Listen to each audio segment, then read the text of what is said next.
ఒక విగ్రహంలో, ఒక శిల్పంలో దేవుని రూపాన్ని చూడగలుగుతున్నాం మేము. అసలు దేవుడే అనుకుంటున్నాము అని చెప్పి చాలామంది భ్రమలో ఉన్నారు. నేనంటున్నాను, మోషే కొండ మీదకెళ్ళినప్పుడు బంగారం వారి మీద ఉన్న వ్యక్తుల మీదున్న బంగారం తీసి, బంగారు పోగులన్నీ ఒక చోట కూడవేసి, వారందరూ ఒక బంగారు దూడను తయారు చేసుకొని, ఇదే మా దేవుడని పూజిస్తా ఉంటారు.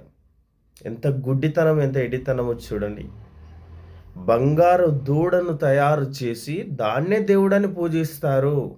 కానీ దాంట్లో చలనం లేదు, ప్రాణం లేదు, స్పర్శ లేదు. దేవుడు ఎలా అవుతాడు చెప్పు? మనము తయారు చేసుకున్నవాడు దేవుడు కాదు గదా! తనకు తానుగా ఉండేవాడు దేవుడు. పరిశుద్ధుడై ఉన్నవాడు దేవుడు.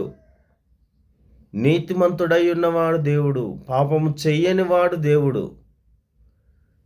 సర్వ సృష్టిని సృష్టించినవాడు దేవుడవుతాడు. ఏ రూపమైనా కానీ అది చలనం లేనిదే.